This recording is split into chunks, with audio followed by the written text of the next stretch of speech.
Nah, coba.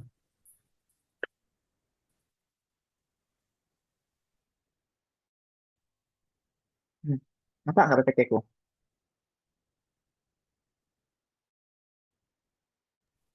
Nampak. Oke lah. Baiklah, Bismillahirrahmanirrahim. Saya Selamat Syah, award DBS Scholarship Batch 2 dari kelompok 20 pada kesempatan kali ini ingin mempresentasikan terkait dengan tugas pengolahan data, yaitu yang mana ada 5 tugas sebagai berikut. Tugas yang pertama, kami diberikan satu tabel yang berisi tentang start date, product line, department, and name. Tugaskan untuk mengklasifikasikan berdasarkan bulan, itu harus dalam bentuk dua huruf, itu menggunakan rumus text mount. Kemudian kalau untuk menampilkan tahun, itu harus pakai rumus year, tapi karena diminta itu dua angka belakang, maka pakai rumusnya right year. Kemudian minta untuk identitas 4 huruf awal di setiap namanya, itu memakai rumus left, karena harus di di caps lock, maka pakai rumus upper left. Dan disatukan menjadi ID pegawai seperti yang tertera berikut ini. Kemudian kita lanjut ke tugas yang kedua. Tugas yang kedua ini kami diberikan beberapa kolom juga pada tabelnya, yaitu tabel region, repeat item unit, dan sampai ke total sales. Itu tugas yang pertama, hitung total penjualan untuk masing-masing region. Untuk menghitungnya, di tabel pertama itu menggunakan rumus sum if. Kenapa pakai sum if? Karena harus menjumlahkan, harus dikelompok-kelompokkan berdasar East, Central, dan West. Maka menggunakan rumus sum if. Kemudian yang kedua, menghitung jumlah transaksi masing-masing pegawai. Karena harus mengkombinasikan dua baris ke bawah tersebut, maka harus menggunakan rumus count if. Jadi penjumlahannya pakai rumus count if. Kemudian yang ketiga itu untuk menghitung rata-rata dari masing-masing item yang terjual, itu menggunakan rumus average if. Jadi nanti di blok tabel item dan juga tabel unit,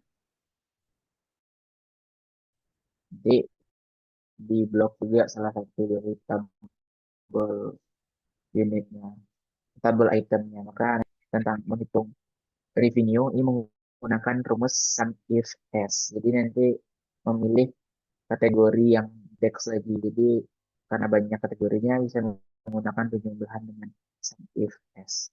Kemudian yang ketiga, kami disediakan juga tabel tentang data karyawan, kemudian ditugaskan untuk mencari namanya dan juga produk, kemudian bonus. Untuk mencari nama, karena namanya ini dari tabel menurun, tabel vertikal, kita menggunakan rumus VLOOKUP. Nah, jadi nanti di blok di tabel menurunnya. Kemudian untuk mencari produk, kita pakai XLOOKUP karena harus menggabungkan dua baris, dua tabel sel ke bawah gitu. Jadi harus menggunakan XLOOKUP. Kemudian yang terakhir untuk mencari bonus karena harus disesuaikan juga dengan jumlah penjualan segala macam. Kemudian data bonusnya diambil dari tabel mendatar, maka kita pakainya yang horizontal. Maka rumusnya adalah lookup. Kemudian lanjut ke yang keempat. Yang keempat ini kita bikin keterangan siswa yang lulus ujian. Jadi nanti bagi siswa yang di atas 70 nilainya, maka dia akan masuk kategori lulus. Jadi kita pakai rumusnya if.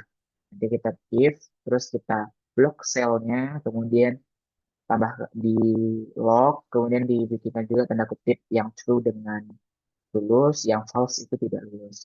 Kemudian lanjut ke kriteria kedua, ini karena ini gabungan kombinasi dari dua tabel skor, kemudian nilai minimumnya dua juga yang berbeda, maka kita pakainya kombinasi antara rumus if dan and. Nanti di-combine.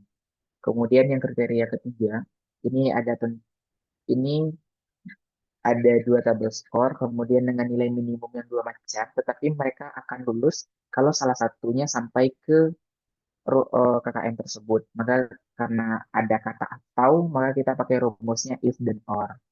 Lanjut ke yang terakhir,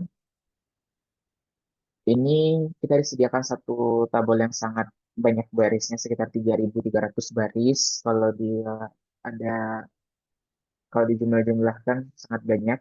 Jadi kita akan sangat kesusahan untuk menggabungkan untuk menganalisis masing-masing data. Cara yang paling gampangnya adalah kita blok semuanya. Biar lebih gampang, cara bloknya tekan aja Ctrl Shift panah ke bawah. Kemudian nanti kita blok, buka di bagian sisipkan, kemudian pilih tabel pivot. Nanti akan tersusun nilai-nilainya. Nanti kita pilih aja, kita pengen kategori, region, dan month. Nanti ada grand total dan segala macam. Kan ini udah nampak berdasarkan tabel, udah ada nampak angka-angkanya. Kan agak susah juga untuk menganalisis.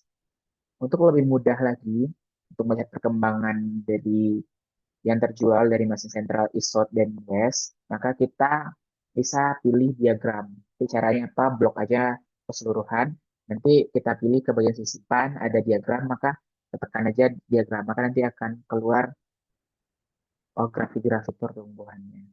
Mungkin cukup sekian aja presentasi terkait dengan pengolahan data pada kali ini. Kalau sekiranya teman-teman ada tanggapan, boleh dikasih tanggapan. Kalau sekiranya tidak, saya selaku presentator mengucapkan terima kasih dan cukup sekian. Wabillahi taufiq wal hidayah. Wassalamualaikum warahmatullahi wabarakatuh.